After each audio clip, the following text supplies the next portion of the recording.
କଲୋସିୟ 2 ଅଧ୍ୟାୟ ତାହାର 14 ପଦରେ କ୍ରୁଶରେ ବିଜୟର ଯାତ୍ରା ଯୀଶୁ କରିଛନ୍ତି। ପଢନ୍ତୁ। ପୁଣି ବିଧିବିଧାନରେ ଆମମାନଙ୍କ ବିରୁଦ୍ଧରେ ଯେଉଁ ଅଭିଯୋଗ ପତ୍ର ଥିଲା ତାହା ସେ ଲୋପ କରି କ୍ରୁଶରେ ଟଙ୍ଗାଇ ଦେଇ ଆମମାନଙ୍କ ପଥରୁ ଦୂର କରି ଦେଇଅଛନ୍ତି। ସମସ୍ତ ଅଧିପତ୍ୟ ଓ କର୍ତ୍ତାପଣ ଅସ୍ତ୍ରଶସ୍ତ୍ର ଛଡ଼ାଇ ପ୍ରକାଶରେ ସେମାନଙ୍କ ପ୍ରଦର୍ଶନ ପୂର୍ବକ କ୍ରୁଶରେ ବିଜୟ ଯାତ୍ରା କରିଅଛନ୍ତି। କ୍ରୁଶରେ ଶୟତାନର ସବୁ ଅସ୍ତ୍ରଶସ୍ତ୍ରକୁ ଯୀଶୁ ଛଡ଼ାଇ ଦେଲେ। କେତେବେଳେ ଜଣେ ଅନ୍ୟ ଜଣଙ୍କର ଅସ୍ତ୍ରକୁ ଛଡ଼ାଇ ନେବ? ଆମେ କି ଦାଉଦ ଗୋଲିଆଦର ଘଟଣା ଦେଖୁନାହୁଁ? ଯେତେବେଳେ ଗୋଲିଆଦ ହାରିଗଲେ ସେତେବେଳେ ଦାଉଦ ତାହାର ଖଡ୍ଗ ତାଠାରୁ ଛଡ଼ାଇ ନେଲେ ଆଉ ତାହାର ମସ୍ତକ ଛେଦନ କଲେ। ସମସ୍ତେ ବସି ଯାଆନ୍ତୁ, ଅଳ୍ପ ସମୟ ଆମେ ବାକ୍ୟ ଅଧ୍ୟୟନ କରିବା। ସୁସ୍ଥିର ହୁଅନ୍ତୁ, ଚଲାବୁଲା କରନ୍ତୁ ନାହିଁ। ପ୍ରଭୁଙ୍କ ନାମରେ ଧନ୍ୟବାଦ ହେଉ। ତାମାନେ ପ୍ରଭୁ ଯୀଶୁ ଖ୍ରୀଷ୍ଟ କ୍ରୁଶରେ ଯେଉଁ ଏଲୋହି ଏଲୋହି ଲମା ସବକ୍ତାନି ଚିତ୍କାର କଲେ, କ୍ରୁଶରେ ରକ୍ତାକ୍ତ ହୋଇଗଲେ, କ୍ରୁଶରେ ପ୍ରାଣ ତ୍ୟାଗ କଲେ, ଏହା ନ ଜାଣିଥିବା ଅଜ୍ଞ ଲୋକମାନଙ୍କ ପାଇଁ ଏକ ଦୟା ପ୍ରଦର୍ଶନ କରିବା ପରି ଏକ ବିଷୟ ମନକୁ ଆସେ। କିନ୍ତୁ ଯୀଶୁ ଖ୍ରୀଷ୍ଟ କ୍ରୁଶରେ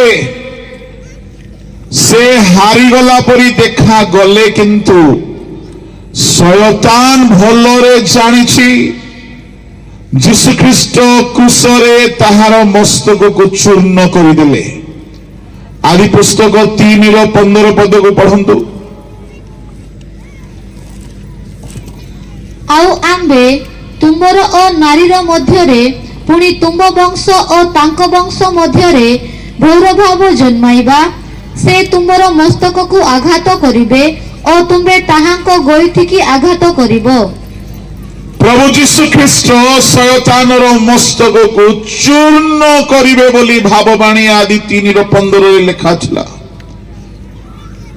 ଆଉ ଯୀଶୁ ଖ୍ରୀଷ୍ଟ କ୍ରୁଶରେ ଝୁଲିଲେ।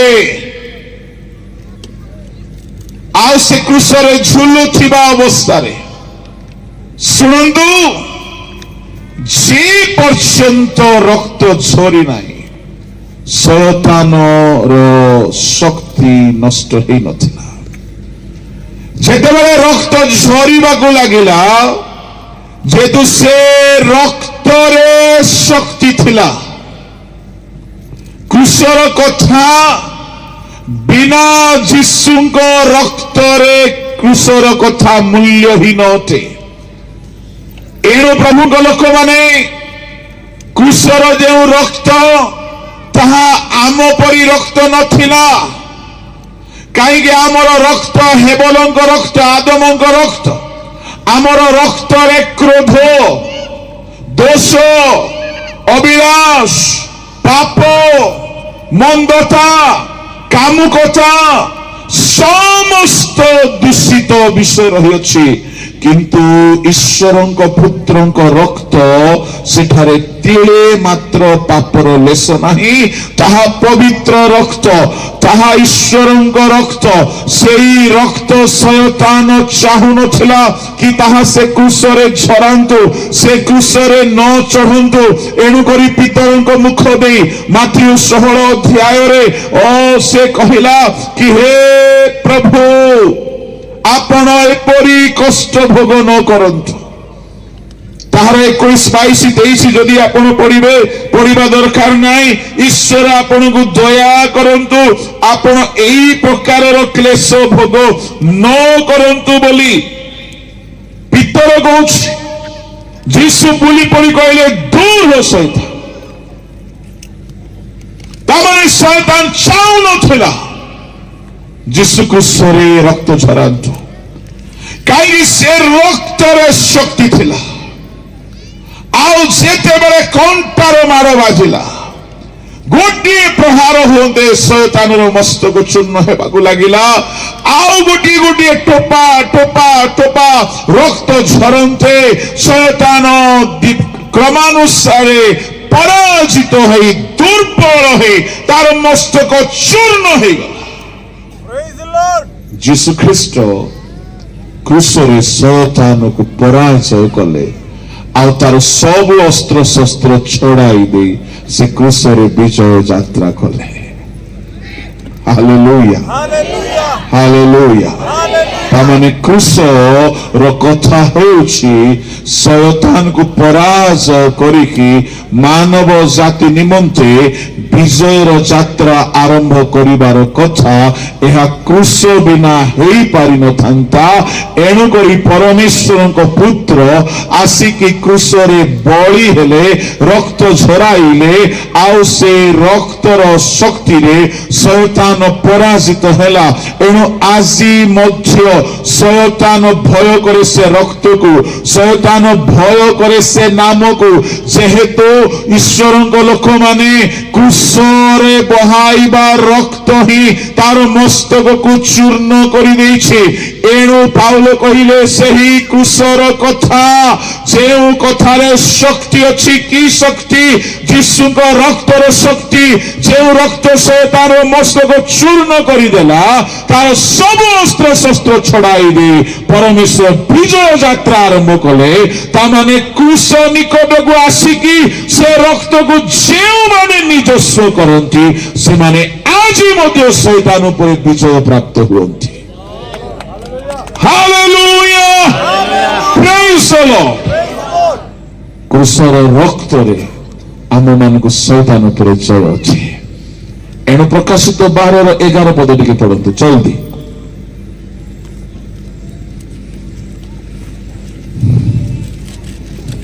ଆଉ ସେମାନେ ମେଷ ଶାବକଙ୍କ ରକ୍ତ ଓ ଆପଣା ଆପଣା ସାକ୍ଷ୍ୟର ବାକ୍ୟ ଦ୍ୱାରା ତାହାଙ୍କୁ ଜୟ କରିଅଛନ୍ତି। ଶୟତାନକୁ ମେଷ ଶାବକଙ୍କ ରକ୍ତ ଦ୍ୱାରା ଜୟ କରିଛନ୍ତି। ତାମାନେ ଶୁଣନ୍ତୁ ଈଶ୍ୱରଙ୍କ ଲୋକମାନେ, ଯେତେବେଳେ ଆପଣ ଶୟତାନ ନିଜ ଘର ଭିତରେ କାମ କରୁଥିବାର ଅନୁଭବ କରିବେ, ଯେତେବେଳେ ଆପଣଙ୍କର ପରିବାର ଭିତରେ କାମ କରେ, ଯେତେବେଳେ ଆପଣଙ୍କ ବ୍ୟକ୍ତିଗତ ଜୀବନରେ କାମ କରେ, ଆପଣ ପବିତ୍ରତା ସହିତ ଯୀଶୁଙ୍କ ରକ୍ତରେ ତାକୁ ଧମକ ଦିଅନ୍ତୁ, ଶୟତାନ ପରାଜିତ ହୋଇଯିବ। କିନ୍ତୁ ନିଜେ ପବିତ୍ର ରହିବାକୁ ପଡିବ। ଆଉ ଯୀଶୁଙ୍କ ରକ୍ତ ପବିତ୍ର ରକ୍ତ ଅଟେ। ଏକ ପବିତ୍ର ବ୍ୟକ୍ତିର ଜିହ୍ୱାରୁ ପବିତ୍ର ରକ୍ତର ଅଧିକାର ବ୍ୟବହାର ଶୟତାନକୁ ସମ୍ପୂର୍ଣ୍ଣ ପରାଜୟ କରିବ। ଯେହେତୁ ସାଧୁମାନେ ମେଷ ଶାବକଙ୍କର ରକ୍ତ ଦ୍ୱାରା ଶୟତାନକୁ ଜୟ କରିବେ। ଯୀଶୁ ନିଜେ କ୍ରୁଶରେ ଶୟତାନକୁ ଜୟ କଲେ, ଆଉ ସେ ରକ୍ତ ଆମକୁ ଦେଇକି ଚାଲିଗଲେ। ଆମେ ସେ ରକ୍ତ ଦ୍ୱାରା ଶୟତାନକୁ ଜୟ କରିବା। ତାମାନେ କ୍ରୁଶରେ ସମ୍ପୂର୍ଣ୍ଣ ବିଜୟର ରହସ୍ୟ ଲୁଚିକି ଅଛି। Hallelujah, hallelujah. ଏହା ହେଲା କ୍ରୁଶର ପ୍ରଥମ ଶକ୍ତି। ଦ୍ୱିତୀୟ ଶକ୍ତି ବହୁତ ଅଛି, କିନ୍ତୁ ସମୟ ମତେ ଅନୁମତି ଦେଉନାହିଁ। ଦ୍ୱିତୀୟ ଶକ୍ତି, କ୍ରୁଶରେ ପରମେଶ୍ୱର ଶାନ୍ତିକୁ ନିର୍ମାଣ କଲେ। କଲୋସ୍ୟ ତାର 1:20 ପଦକୁ ପଢନ୍ତୁ। ପୁଣି ତାହାଙ୍କ କ୍ରୁଶର ରକ୍ତରେ ସେ ଶାନ୍ତି ସ୍ଥାପନ କରି ତାହାଙ୍କ ଦ୍ୱାରା ଆପଣା ସହିତ ସମସ୍ତର ମିଳନ କରନ୍ତି। ହଁ, ତାହାଙ୍କ ଦ୍ୱାରା ପୃଥିବୀ ବା ସ୍ୱର୍ଗରେ ସ୍ଥିତ ସମୟ ବିଷୟରେ ମିଳନ କରନ୍ତି। ସମୟ ଲେଖା ଅଛି,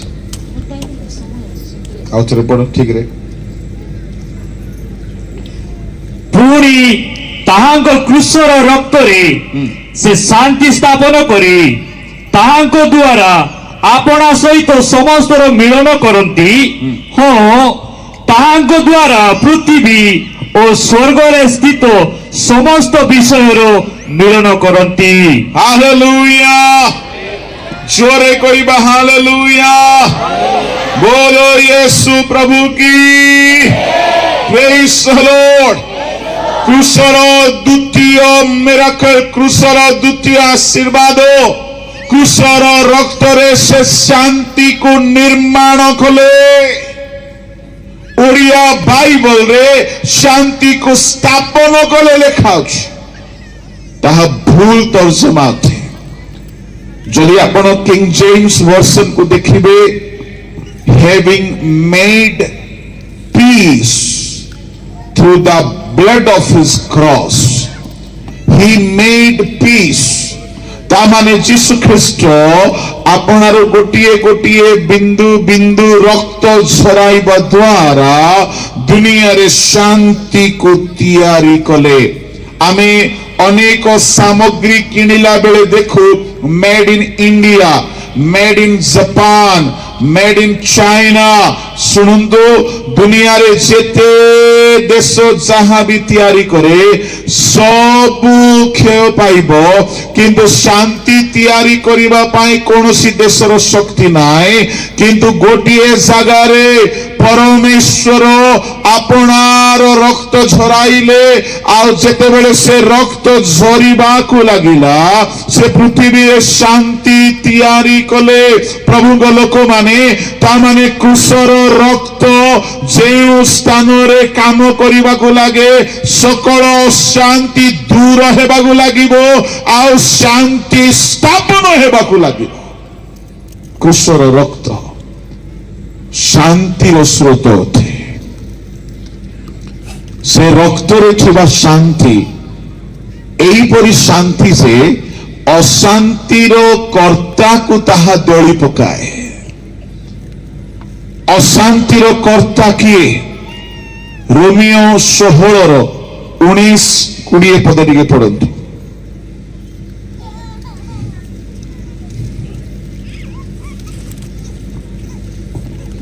ଯେଣୁ ତୁମମାନଙ୍କ ଆଜ୍ଞାବହତାର କଥା ସମସ୍ତ ଲୋକଙ୍କ ମଧ୍ୟରେ ବ୍ୟାପି ଯାଇଅଛି, ଅତଏବ ମୁଁ ତୁମମାନଙ୍କ ନିମନ୍ତେ ଆନନ୍ଦ କରୁଅଛି। କିନ୍ତୁ ତୁମେମାନେ ଯେପରି ସତ୍ ବିଷୟରେ ଜ୍ଞାନୀ ଓ ଅସତ୍ ବିଷୟରେ ଅମାୟକ ହୁଅ, ଏହା ମୋହର ଇଚ୍ଛା। ଆଉ ଶାନ୍ତିଦାତା ଈଶ୍ୱର ଶୈତାନକୁ ଶୀଘ୍ର ତୁମମାନଙ୍କ ପାଦ ତଳେ ଦଳି ପକାଇବେ। ଆମମାନଙ୍କ ପ୍ରଭୁ ଯୀଶୁଙ୍କର ଅନୁଗ୍ରହ ତୁମମାନଙ୍କ ସହବର୍ତ୍ତୀ ହେଉ। କୃଷିୟ ରକ୍ତରେ ଶାନ୍ତିକୁ ତିଆରି କଲେ, ଆଉ ସେ ଶାନ୍ତିଦାତା ହେଲେ। ଯିଶାୟ ତାର 9:6 ଯେତେବେଳେ ପ୍ରଭୁ ଯୀଶୁ ଖ୍ରୀଷ୍ଟ ଜନ୍ମ ଗ୍ରହଣ କରିବାର ଭାବବାଣୀ ଲେଖାଗଲା, ତାହାଙ୍କ ନାମ ଆଶ୍ଚର୍ଯ୍ୟ, ମନ୍ତ୍ରୀ, ପରାକ୍ରାନ୍ତ ପରମେଶ୍ୱର, ଅନନ୍ତକାଳୀନ ପିତା, ଆଉ ଶେଷରେ ଶାନ୍ତିର ରାଜା। ଓଡ଼ିଆରେ ରାଜା, ହିନ୍ଦୀରେ ରାଜକୁମାର। ପ୍ରଭୁ ଯୀଶୁ ଖ୍ରୀଷ୍ଟ ଜନ୍ମ ହେଲେ ଶାନ୍ତିର ରାଜତ୍ୱ କରିବା ପାଇଁ, କିନ୍ତୁ ଶାନ୍ତି ତିଆରି ନ ହେଲେ ଶାନ୍ତିରେ ରାଜତ୍ୱ କରିବେ କେମିତି? ଶାନ୍ତି ତିଆରି ନ ହେଲେ ଶାନ୍ତି ଦେବେ କେମିତି? ପ୍ରଭୁଙ୍କ ଲୋକମାନେ ଜନ୍ମ ହେଲେ ଶାନ୍ତିର ରାଜା ଭାବରେ, କିନ୍ତୁ ଶାନ୍ତି ତିଆରି ହେଇନଥିଲା। ଶାନ୍ତି କୃଷର ରକ୍ତରେ ତିଆରି କଲେ, ଆଉ ସେଇ ଶାନ୍ତିକୁ ସେ ଯେତେବେଳେ ଦିଅନ୍ତି, ରୋମିଓ 16:20 ପଢୁଛୁ, ଶାନ୍ତିଦାତା ଈଶ୍ୱର ଶୀଘ୍ର ଶୟତାନକୁ ପାଦ ତଳେ ଦଳି ପକାଇବେ। ତାର ଅର୍ଥ, ଶାନ୍ତି ଯଦି ଆପଣ ପାଇବେ, ଶୟତାନ ପାଦ ତଳେ ଦଳି ହେଇଯିବ। ଆଜି ଅନେକ ଘର ମାନଙ୍କରେ ସ୍ୱାମୀ ସ୍ତ୍ରୀର ଅଶାନ୍ତି, ଶୟତାନ ରାଜତ୍ୱ କରୁଛି। ପାଦ ତଳେ ନାହିଁ ଶୟତାନ, ଶୟତାନ ଲୋକମାନଙ୍କୁ ପାଦ ତଳେ ରଖିଛି। ଅନେକ ଘରେ ପୁଅ ବହୁର ଅଶାନ୍ତି, ଶାଶୁ ବହୁର ଅଶାନ୍ତି। ଅନେକ ଘରେ ପିଲାମାନଙ୍କ ସହିତ ମା ବାପା ମାନଙ୍କର ଅଶାନ୍ତି। ମଣ୍ଡଳୀ ମାନଙ୍କରେ ବିଶ୍ୱାସୀ ଭିତରେ ଅଶାନ୍ତି। ଦେଶରେ ଜାତି ଜାତି ଭିତରେ ଅଶାନ୍ତି। ଧର୍ମକୁ ନେଇ ଅଶାନ୍ତି। ପ୍ରଭୁଙ୍କ ଲୋକମାନେ ପ୍ରତିଟି ସ୍ଥାନରେ ଅଶାନ୍ତିର ବାତାବରଣ ଆରମ୍ଭ ହୋଇଯାଇଛି। ଅଶାନ୍ତି ଭୟଙ୍କର ମାତ୍ରାରେ ରାଜତ୍ୱ କରୁଛି। ଲୋକେ ସୁଇସାଇଡ କରୁଛନ୍ତି, ଲୋକେ ଆତ୍ମହତ୍ୟା କରିକି ମରି ଯାଉଛନ୍ତି, ଅଶାନ୍ତିକୁ ସହି ପାରୁନାହାନ୍ତି। କିନ୍ତୁ ଯୀଶୁ ଖ୍ରୀଷ୍ଟ ଧରା ପୃଷ୍ଠକୁ ଆସିକି କହିଲେ, ପୃଥିବୀ ଯେପରି ଦିଏ ସେପରି ନାହିଁ, ମୁଁ ଆପଣାର ଶାନ୍ତି ତୁମମାନଙ୍କୁ ଦେବାକୁ ଯାଉଅଛି। ପ୍ରଭୁଙ୍କ ଲୋକମାନେ ଅଭାବରେ ଥିଲେ ମଧ୍ୟ ମନରେ ଶାନ୍ତି, ଖାଇବାକୁ ନଥିଲେ ମଧ୍ୟ ମନରେ ଶାନ୍ତି, ପିନ୍ଧିବାକୁ ନଥିଲେ ମଧ୍ୟ ମନରେ ଶାନ୍ତି। ଯେହେତୁ ଶାନ୍ତିର ରାଜା ଆପଣ କୃଷିୟ ରକ୍ତ ଦ୍ୱାରା ଶାନ୍ତି ପ୍ରଦାନ କରନ୍ତି, ଏଣୁକରି କଲୋସିୟ 3:15 ସେ ଏହି ପ୍ରକାର କହନ୍ତି କି ଖ୍ରୀଷ୍ଟଙ୍କର ଶାନ୍ତି ତୁମେମାନେ ଭୋଗ କରିବା ନିମନ୍ତେ ଆହୁତ ହୋଇଅଛ। ପ୍ରଭୁଙ୍କ ଲୋକମାନେ ସେ ଶାନ୍ତିକୁ ଭୋଗ କରିବାକୁ ପଡିବ। ଆଜି ଲୋକମାନଙ୍କ ଜୀବନ କେତେ ଅଶାନ୍ତ ଅଟେ। ଯଦି କୃଷରେ ଶାନ୍ତିକୁ ତିଆରି କଲେ ଆମେ କେବେ ପାଇବୁ ସେ ଶାନ୍ତି? କୃଷର ଦ୍ୱିତୀୟ ଆଶୀର୍ବାଦ ହେଲା ଶାନ୍ତି। ତୃତୀୟ ଆଶୀର୍ବାଦ, କୃଷରେ ସେ ଏକତାର କର୍ମ କରିଗଲେ। ଏଫେସୀୟ ମଣ୍ଡଳୀକୁ ପାଉଲଙ୍କର ପତ୍ର ପରନ୍ତୁ ତାହାର 13, 14, 15, 16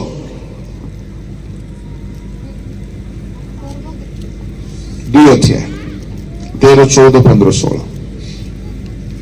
কিন্তু পূর্বে দূরে ছিল যে তুমেমানে ଏବେ ଖ୍ରୀଷ୍ଟ ଯୀଶୁଙ୍କ ଠାରେ ତାହାଙ୍କ ରକ୍ତ ଦ୍ୱାରା ନିକଟସ୍ଥ ହୋଇଅଛ। କାରଣ ସେ ତ ଆମମାନଙ୍କ ଶାନ୍ତି, ସେ ଶତ୍ରୁତା ସ୍ୱରୂପ ମଧ୍ୟବର୍ତ୍ତୀ ବିଚ୍ଛେଦ ପ୍ରାଚୀର ଭଗ୍ନ କରି ଉଭୟକୁ ଏକ କରିଅଛନ୍ତି।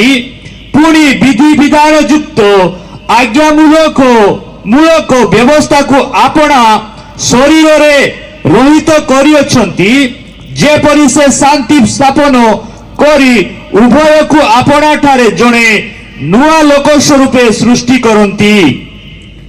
16 ଆଉ କୃଷ ଦ୍ୱାରା ଶତ୍ରୁତା ବିନାଶ କରି ତ ଦ୍ୱାରା ଉଭୟକୁ ଏକ ଶରୀର ରୂପ ଗଠନ କରି ଈଶ୍ୱରଙ୍କ ସହିତ ମିଳିତ କରାନ୍ତି। କୃଷରେ ଯଦି ଯୀଶୁ ମରି ନଥାନ୍ତେ, ଶୁଣନ୍ତୁ ଈଶ୍ୱରଙ୍କ ଲୋକମାନେ, ଏକତା ସ୍ଥାପନ ହୋଇପାରିନଥାନ୍ତା। ମଣିଷ ଈଶ୍ୱର ମଧ୍ୟରେ ଏକତା ଏଦନ ଉଦ୍ୟାନରେ ଭଙ୍ଗ ହେଲା। କିଏ ଭଙ୍ଗ କରାଇଲା? ଶୟତାନ ମଣିଷକୁ ପାପରେ ପକାଇ ପରମେଶ୍ୱର ଆଉ ମନୁଷ୍ୟ ମଧ୍ୟର ଐକ୍ୟତାକୁ ସେ ନଷ୍ଟ କଲା। ପରମେଶ୍ୱର ଆଉ ମନୁଷ୍ୟ ସହିତ କଥୋପକଥନ କଲେ ନାହିଁ। କିଏ ବା ଦିନାବସାନ ସମୟରେ ଏଦନ ଉଦ୍ୟାନରେ ଗମନାଗମନ କଲେ ନାହିଁ। ମଣିଷ ଈଶ୍ୱର ମଧ୍ୟରେ ଆଉ ମିଳନ ରହିଲା ନାହିଁ। ଶୟତାନ ଧୂର୍ତ୍ତତାରେ ହବାକୁ ଭୁଲାଇଲା, ଆଉ ପାପ କରାଇକି ପରମେଶ୍ୱର ମନୁଷ୍ୟର ଐକ୍ୟତାକୁ ନଷ୍ଟ କଲା। ଯେଉଁ ଶୟତାନ ଏକତାକୁ ବିଗାଡ଼ି ଦେଇଛି, ପରମେଶ୍ୱର ଚାହିଁଲେ ସେ ଏକତାକୁ ଆଉ ଥରେ ସୃଷ୍ଟି କରିବା ପାଇଁ। ବିଚ୍ଛିନ୍ନ ହୋଇଥିବା ମଣିଷ ଏବଂ ଦୂରରେ ମଣିଷ ଠାରୁ ଥିଲେ ଯେ ପରମେଶ୍ୱର ଉଭୟଙ୍କୁ ଏକ କରିବା ପାଇଁ ହେଲେ ଯେଉଁ ଶୟତାନ ବିଭିନ୍ନତା ଆଣିଛି, ଏକତା ଭଙ୍ଗ କରିଛି, ତାହାକୁ ପରାସ କରିବାକୁ ପଡିବ। ଯୀଶୁ ଖ୍ରୀଷ୍ଟ କ୍ରୁଶରେ ଶୟତାନକୁ ପରାସ କଲେ। ଆଉ ଯେଉଁ ପାପ ପରମେଶ୍ୱରଙ୍କୁ ମନୁଷ୍ୟ ଠାରୁ ଅଲଗା କରିଦେଇଥିଲା, ସେ ପାପ ନିଜ ଉପରେ ନେଇଗଲେ। ପାପ ଦୂର ହେଲା, ଶୟତାନ ପରାଜିତ ହେଲା। ପାପୀ ମନୁଷ୍ୟର ପାପ ଦୂର ହେବା ଦ୍ୱାରା ପବିତ୍ର ଈଶ୍ୱରଙ୍କ ସହିତ ପାପୀ ମନୁଷ୍ୟକୁ ପବିତ୍ର କରିକି ଉଭୟଙ୍କୁ କ୍ରୁଶର ରକ୍ତରେ ସେ ଏକ କରିଦେଲେ। ତାମାନେ କୃଷିୟ ରକ୍ତରେ, କୃଷିୟ ବଳିଦାନ ଯଦି ହେଇନଥାନ୍ତା, ମଣିଷ କେବେ ବି ଈଶ୍ୱରଙ୍କ ସହିତ ମିଳିତ ହେଇପାରିନଥାନ୍ତା। ଏକ ପାପୀ ମନୁଷ୍ୟ ସବୁଦିନ ପାପୀ ହୋଇ ନର୍କ ଚାଲି ଯାଇଥାନ୍ତା। ଜଣେ ମଦୁଆ ସବୁଦିନ ମଦରେ ରହି ନର୍କ ଚାଲି ଯାଇଥାନ୍ତା। ଜଣେ ବ୍ୟଭିଚାରୀ ସବୁଦିନ ବ୍ୟଭିଚାରରେ ରହି ନର୍କ ଚାଲି ଯାଇଥାନ୍ତା। ଜଣେ ଅଶୁଚି, ଜଣେ ମିଥ୍ୟାବାଦୀ, ଜଣେ ନରଘାତକ, ଜଣେ ଅପରାଧୀ, ଜଣେ ଜଣେ ସମସ୍ତ ପ୍ରକାର ଘୃଣ୍ୟ କର୍ମକାରୀ ସବୁଦିନ ପାଇଁ ଘୃଣ୍ୟ କର୍ମରେ ରହି ପାପରେ ରହି ନର୍କ ଚାଲି ଯାଇଥାନ୍ତା। ଯେହେତୁ ଶୟତାନ ଫାଟକ ସୃଷ୍ଟି କରିଥିଲା, ଶୟତାନ ବିଚ୍ଛେଦର କାନ୍ଥ ଠିଆ କରିଦେଇଥିଲା। ମଣିଷ ସେପଟେ, ପରମେଶ୍ୱର ଏପଟେ। ଶୟତାନ ପାପର ଭୟଙ୍କର ଏକ ଫାଟକ ସୃଷ୍ଟି କରାଇ ଦେଇଥିଲା। ଅନୁଗ୍ରହକାରୀ ପରମେଶ୍ୱର ଯୋଜନା କଲେ ଯେ ପର୍ଯ୍ୟନ୍ତ ପାପର ପ୍ରାଚୀର ଦୂର ହେବ ନାହିଁ। ଶତ୍ରୁତାର ପ୍ରାଚୀର ଲେଖା ଅଛି 14 ପଦରେ ଲେଖା ଅଛି ଶତ୍ରୁତା ସ୍ୱରୂପ ମଧ୍ୟବର୍ତ୍ତୀ ବିଚ୍ଛେଦ ପ୍ରାଚୀର। ସମଗ୍ର ମାନବ ଜାତି ପରମେଶ୍ୱରଙ୍କ ଠାରୁ ବିଚ୍ଛିନ୍ନ ହୋଇଯାଇଥିଲେ। ଯଦି କ୍ରୁଶରେ ଯୀଶୁ ବଳି ହୋଇନଥାନ୍ତେ, ये प्राचीर भांगी नथंता, ये शत्रुता दूर होई नथंता। शुणंतु शुणंतु शुणंतु ता माने परमेश्वर सहित मनीष मिलिबा पाई हेले, मनीष आउ थरे साक्षात करिबा पाई हेले एई क्रूसर रक्त रे ही ये पाप दूर हेबो, ये असुचिता दूर हेबो। आउ अनुताप करी पाप धौत हेबा द्वारा जणे पापी मनुष्य पापरु रक्षा पाइबा द्वारा पवित्र ईश्वर सहित से मिलित हो पारुछि। क्रूसर कर्म, क्रूसर शक्ति। ना कौन संप्रदाय रे एहा अछि, ना कौन धर्म रे एहा अछि। एहा केवल ख्रीष्टन को क्रूसरे पापी मनुष्य को ईश्वर सहित मिलाई देवा पाई अन्य कौन रास्ता नहीं। प्रभु को लोक माने एणु करी क्रूसर कथा परित्राण प्राप्त हेबा निमंते निरूपित लोक मानक ईश्वर शक्ति अटे। शैतान केबे चाहिए ना क्रूसर कथा प्रचारित हो। ए क्रूसर रक्त निकट में जदि के अनुताप करी आसे से पुनर्बार परमेश्वर सहित मिलित हो जाए। क्रूस स्वर्ग पृथ्वी को एक करिबार से सोपान जहा जाकुब दर्शन रे लूस रे रात्रि क्षेपण करी पत्थर रे मुंड रखिकी सोई पड़िथिले। गगन स्पर्शी गोटे सोपान को देखिले दूत माने आरोहण करुछन्ते आ स्वर्ग रु अवरोहण करुछन्ते। से सीढ़ी आउ किछि नथिला, ख्रीष्टंकर क्रूस थिला। जे क्रूस द्वारा पृथ्वीर मनुष्य माने अपनार पाप रु परिष्कृत होई स्वर्ग जीवा निमंते पथ पाउछन्ते। आ स्वर्ग रु पवित्र आत्मा परमेश्वर दूत माने पवित्र लोक मान को साक्षात करने पृथ्वी को आसुचंते। जहां जाकुब लूस जहां को परे बेथलेहेम ना दिया गला, जहां से दर्शन रे देखिले प्रभु को लोक माने सेई सहर रे प्रभु यीशु ख्रीष्ट क्रूसर होत हेले। आउ से स्वर्ग जीवा निमंते सोपान बा सीढ़ी बा पाहच स्थापन हेला। यदि क्रूस नाही तो स्वर्ग जीवा निमंते रास्ता नाही, मन परिवर्तन करिबा पाई रक्त नाही, पापरु फेरिबा पाई उपाय नाही। एणु क्रूस रे जने भक्ति को नरकरु रक्षा करिकी रक्त रे धौत कराई पवित्र करी स्वर्ग ने जीवा निमंते ईश्वर शक्ति। क्रूसर चतुर्थ आशीर्वाद। क्रूसरे चतुर्थ पंचम षष्ठ आशीर्वाद पढ़ी दिंतु। गोटे जगार लेखा अछि गलातिय 3 अध्याय 13-14 पद।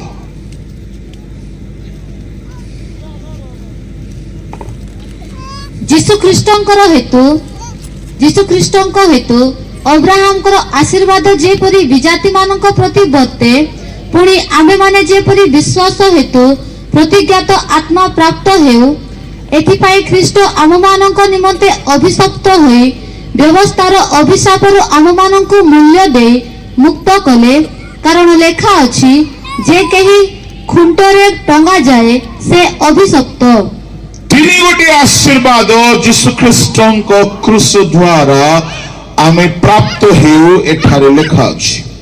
नंबर 1 ख्रीष्टंक हेतु अब्राहमंकर आशीर्वाद विश्वासी मानक प्रति वर्ते ध्यान शुणिबे अब्राहम आशीर्वाद परमेश्वर अब्राहम को प्रजावंत बहुवंश संभ्रांत धनवंत कले अब्राहम को विश्वासी मानकर आदि पिता बोली नाम देले अब्राहम को जेते आशीर्वाद देइछंती से सब आशीर्वाद आपण पाइबे किंतु ख्रीष्ट हेले रास्ता तेरे ख्रीष्टों को द्वारा अब्राहम को आशीर्वाद हमको मिलवा पाए यीशु ख्रीष्ट क्रूसरे झुलिले नंबर 1 नंबर 2 विश्वास हेतु आमे जे परि प्रतिज्ञा तो आत्मा पाओ तामाने अब्राहम को आशीर्वाद आमे विजाति माने जे परि पाओ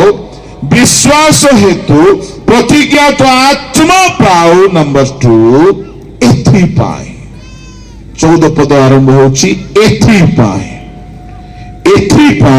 ख्रीष्ट खुंटरे टंगा गले यह के प्रचार करंती नहीं यदि ख्रीष्ट क्रूसरे टंगा जाई नथंते अब्राहम को आशीर्वाद क्रूस द्वारा आम निकट को आसी नथंता ता माने अब्राहम आशीर्वाद प्रत्येक विश्वासी पाइबे केवल ख्रीष्ट क्रूस द्वारा तामाने यीशु ख्रीष्ट माध्यम हो गले से क्रूसरे टंगा गले यदि से टंगा जाई नथांते अब्राहम आशीर्वाद आमे पाई नथांतु आमे अब्राहम को संतान हो पारि नथांतु परमेश्वर अब्राहम को मनोनीत कले आ अब्राहम संतान भावरे आमको अधिकार देले आमको से वंशज कराइले यदि ख्रीष्ट क्रूसरे रक्त झराई नथांते आमे से रक्त रे धूत होई नथांतु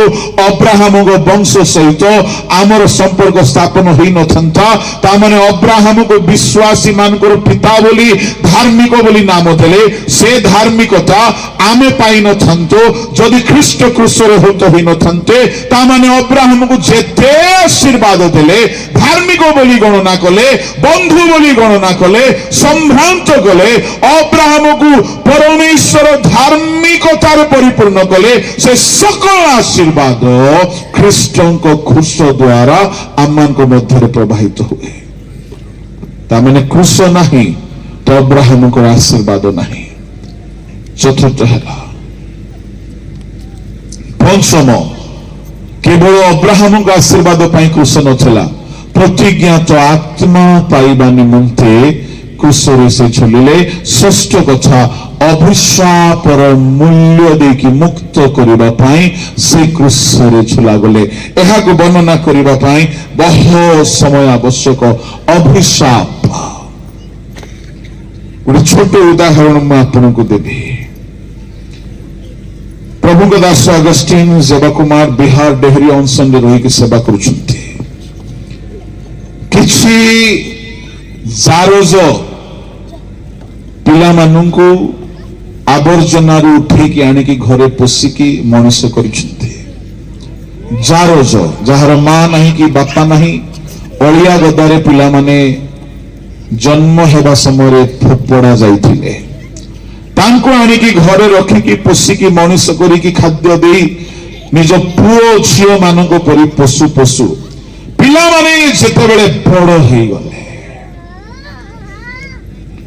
ए पिला मानकर ब्लड टेस्ट करा गला सब पिला माने HIV पॉजिटिव एड्स रोग रे आक्रांत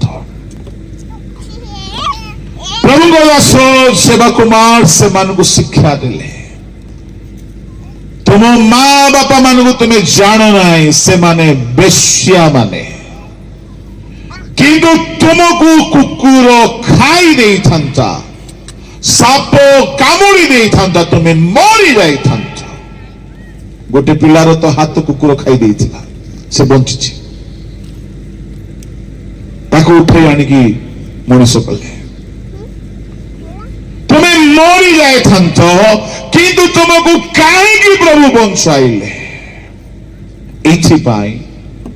तुमर ये अभिशप्त अवस्था तुमको मुक्त करिकी तुमको से महान करबा पई चाहंती नाजरीतुरु उत्तम विषय उत्पन्न से करि पारंती बहुत शिक्षा देला परे से पिला माने बय प्राप्त होइथिले से माने उपवास कले गोटे दिन उपवास प्रार्थना हैला से माने बुझी पारिले जे से माने अभिशप्त अटंती तांको रक्त रे अभिशाप अछि तांको देह रे मां बापांकर पापर रोग अछि से माने मरिबे जल्दी मरिबे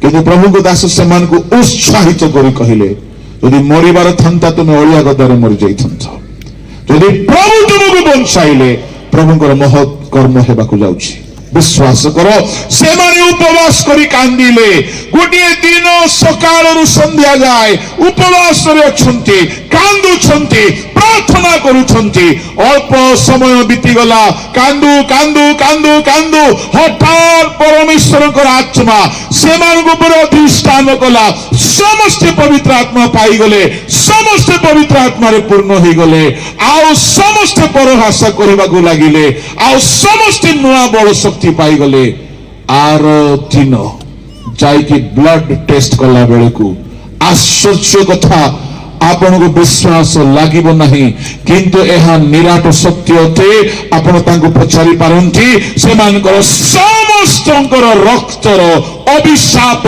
दूर हो जाइछि से मानकर एचआईवी पॉजिटिव आ नाही यीशु को रक्त रे से श्राप खंडन हो जाइछि समस्त सुस्त हो जाइछि हालेलुया हालेलुया ए होछि यीशु को रक्तर शक्ति दुनिया डॉक्टर पाखरे ट्रीटमेंट नहीं मेडिकल साइंस हार मानी जाउछि एचआईवी सामने किंतु यीशुंकर रक्तर शक्ति जो थारे विज्ञान हारी जाए सेठारे यीशुंकर रक्तर शक्ति काम करबा को आरंभ करे हालेलुया हालेलुया एनु करी पाउल कहले क्रूसर कथा परित्राण पाइबा लोक मानको पाई ईश्वरक शक्ति जने प्रभुको दासको घरे समस्त मूर्छा रोग धरी प्रभु कहले तुम घरे अभिशाप अच्छी सकाल संध्या जाए से माने उपवास कले तार आई को मूर्छा रोग था झील को मूर्छा रोग माँ को मूर्छा रोग उपवास कले प्रार्थना कले आउ दिन सारा कांदुचंती संध्या हला बेलू गोटे स्वर्गीय स्वर शुणिला तुम्हें मैंने अभिशाप मुक्त हल से दिन ठारू आज जाए तांको घरे मूर्छा रोग देखा जाए नहीं कहीं मु कहूची जीसु आम्भ मानकर निमंते जो अभिशाप थिला तार मूल्य से दे देइछंती क्रूसरे आउ से निजे अभिशप्त हेले आउ आमको अभिशाप मुक्त कले जदि कई भावुछ आमे वंशानुक्रम अभिशप्त तारे आपण क्रूसर रक्त को चाखी नांती कहारी कहारी परिवार रे अभिशाप एबे भी अछि मु कहिबा पई चाहे यदि वास्तव रे आपण यीशु क्रूस निकट को आसीबे पुरातन सब अभिशाप खंडन हेबो असफलतार सब अभिशाप खंडन हेबो वंशानुक्रम यदि रोग साली आसी से रोग को आपण यीशु को रक्त रे खंडन करिवार आवश्यकता अछि आपण को पिला मान को ता नष्ट करि देबो अनेक फैमिली रे अनेक अभिशाप रहुछि केवल यीशु को रक्त रे अभिशाप मुक्त हो पारिबे बिहार राज्य रे बहुत भयंकर भयंकर आश्चर्य कर्म प्रभु को दास मान द्वारा देखा जाउछि हिलिंग कथा मु कहू नाही घर मानकरे अभिशाप राजत्व करुथिबा घरे यीशु को रक्तर शक्ति को घोषणा करी अभिशाप को खंडन करिबा द्वारा लोक मान को जीवन रे परिवर्तन आसुछि हालेलुया यदि कहीं जीवन रे बढ़ी पारु नाहंती अभिशाप रे गोटे जोड़े कथा मु कहिबी प्रथम अभिशप्त प्राणी हैला सर्प से केबे आ उठी पारिबो नाही पेटरे छालिबो जीवन रे जदि आपण उठी पारु नाहंती बढ़ी पारु नाहंती उन्नति करि पारु नाहंती एहा एक अभिशाप अटे भूमि आ बलदी सेवा करिब नाही, उर्वर हेब नाही, कहीं भूमि रक्तपान कर विषक्त होइछि, ता माने आपण जेतिकी करिबा कथा करि पारु नाहंती, फेलियर होउछंती, ता गुडी अभिशाप अटे। गिहेजीव वंशानुक्रमे रोग लगी रहिला, ता गुडी अभिशाप अटे। यदि जीवन रे किछि भी अभिशाप अछि, गोटे दिन उपवास करंतु, कांदंतु, कौनसी महान सेवकर हाथ रखिबा आवश्यक पड़िबो नाही। रखिबार अच्छी रखिपारती, किंतु निज उपवास करंतु, सब पाप निमंते अनुताप करी छाड़ंतु, आ निजे जेतु क्रूस निकट को जीवा पाई वाया मीडिया दरकार नाही, जेतु से सब प्रतिबंधकर परदा को चिरी देले आमे साहस तांको निकट को जाई परिबा, आमे समस्त पहुंची परिबा, और से रक्त को दाबी करी सब अभिशाप को आमे खंडन करी परिबा। Hallelujah, hallelujah. ए होछि ख्रीष्ट को क्रूसर रक्तर शक्ति। किंतु दुर्भाग्य लोक माने घरे सब शक्ति थाई कि व्यवहार करी जानि नांती। व्यवहार करवा शिखंतु, क्रूस निकट को जीवा पाई हेले अनुतप्त मन, समर्पित मन, शरणागत मन, पवित्र मन सहित क्रूसर रक्त रे शांति को दाबी करंतु, क्रूसर रक्त रे विजय को घोषणा करंतु, क्रूसर रक्त एकता आनी दिए, क्रूसर रक्त रे अभिशाप खंडन हुए, क्रूसर बलिदान द्वारा अब्राहम को आशीर्वाद आसे, क्रूसर बलिदान द्वारा आमे पवित्र आत्मा पाइबा पई योग्य हो जाओ। क्रूसर शेष कथा पाउल कहले, ख्रीष्टଙ୍କ सहित मु क्रूसरे हत होइछि। क्रूस द्वारा मु जगत प्रति, जगत मो प्रति पढ़ा दरकार नहीं। गलातिय 6:14, गलातिय 2:20, गलातिय 5:24, रोमियो 6:6-7 ख्रीष्टଙ୍କ क्रूसरे आम मानकर अभिलाष, कामना, आमर मानसिकता, जागतिकता, पुरातन स्वभाव मारिबार गोटे मात्र स्थान ख्रीष्टଙ୍କ क्रूस। तामाने शारीरिक काम कथा, अभिलाष, पाप, मोह, माया, सांसारिकता सबको जदि मारिकी संपूर्ण पवित्र जीवन बिताइबा पई चाहुचंती, क्रूस निकट रे जाई कि समर्पण करंतु। पाउल ताहाको बुझीथिले, आ से कहिले, ख्रीष्टଙ୍କ क्रूसरे मु हत होइछि। केबे आमे अनुभव पाइबा? मु दीर्घ वर्ष प्रार्थना करी आसुअछि, प्रभु मु भी से क्रूसरे हत हेबार अनुभूति पाइबाकु चाहे। कहीं जड़े जदि हत हो गला, से मरी गला, मरी जीवा लोक आ पाप करि पारिबो नाही।